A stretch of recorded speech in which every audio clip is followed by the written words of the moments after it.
Hi everyone, welcome back to the channel. Today we're going to be taking a look at Days Gone Remastered on the Steam Deck. And there's quite a lot to unpack. The recent remaster, or rather patch, as it is on the PC, brought some visual enhancements, but also a noticeable performance hit on the Steam Deck. There is a new Broken Roads DLC that costs $10.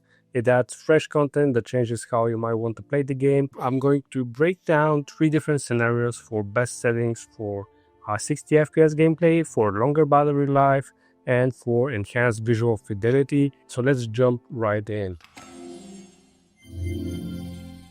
So if you're new to Days Gone, this is an open-world action-adventure game set in post-apocalyptic Oregon. You play as Deacon St. John, a biker navigating a world overrun by freakers, which are fast, aggressive, zombie-like creatures. The game combines motorcycle travel, crafting, stealth, and intense combat, all wrapped in an emotional narrative.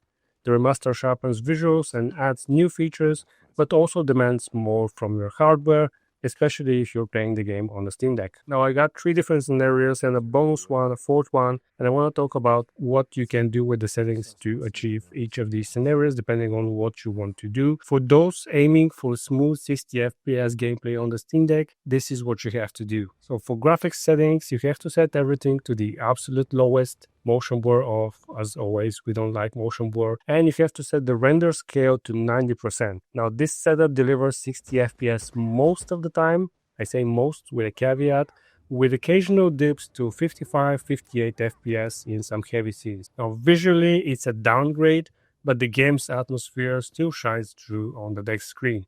Now battery life on the OLED with these settings is approximately 2 hours and 30 minutes, and on the LCD it's around an hour and 30 minutes. It's worth noting that before the remaster, medium settings could have yielded around 50-60 FPS. Now even the lowest settings are necessary for stable 60. Now for those looking to maximize the battery life, you can again set graphics settings, pretty much everything to low, but you can set footage draw distance to medium, texture filter quality to very high, texture streaming quality to medium, and you have to cap the frame rate to 30 FPS, but do it with the Steam Deck's limiter, not with the game one.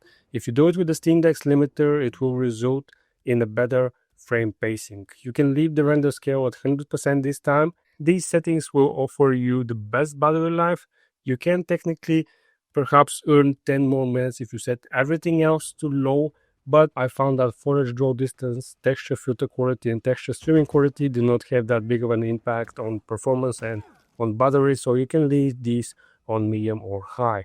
Now battery life with these settings for the OLED will be just over 3 hours and 15 minutes, and on the LCD it should be approximately 2 hours. Now for those looking to get the best visual fidelity, frame rate cap 30 FPS, again using the Steam Deck's limiter, render scale you can leave that at 100%. Now lighting quality, you can set that to high. I found that this has one of the biggest performance impacts as well as visual impacts. Geometry quality, you can set that to very high. Footage draw distance, very high. Shadow quality, we're going to set that to medium. Now for shadow quality specifically, there isn't much of a visual difference between medium and high, but the impact is noticeable. So if you set it to medium, you should be good to go. Now quad and fog quality, I set this to medium. This has a huge performance impact depending on time of day. Texture filter quality, very high. Texture streaming quality, very high. And chromatic aberration, you can turn that on or off based on preference. Motion blur, of course, will always be off. Now, this setup provides a stable 30 FPS with enhanced visuals, but in some intense scenes, FPS may dip to 28. So if performance issues arise, for example, in the new DLC, there's quite a few moments in the gameplay where things get pretty intense, so it might dip below that. If you do get some issues, you have to consider perhaps lowering lighting quality to medium, and that should keep it at 30 FPS. Now, battery life with this setup will be about 2 hours and 45 minutes on the OLED and about an hour and 45 minutes on the LCD. So 30 FPS, is it actually worth it? While the game looks great at these settings, I think 30 FPS can impact the gameplay feel.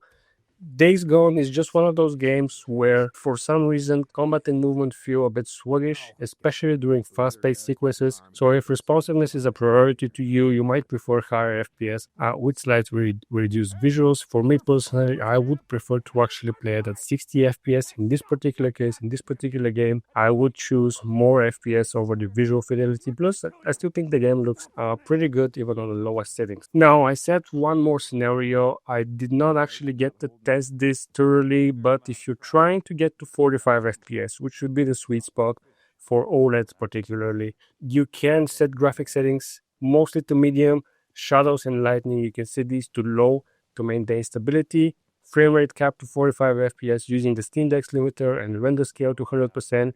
This configuration offers smoother gameplay than 30 FPS and better visuals than the lowest settings, making it a pretty solid middle ground. Now, the Broken Road DLC adds new content to the game. There is now a permadeath mode and a speedrun mode. There is a horde assault mode, so a survival arcade mode with endless hordes and new weapons like flamethrower.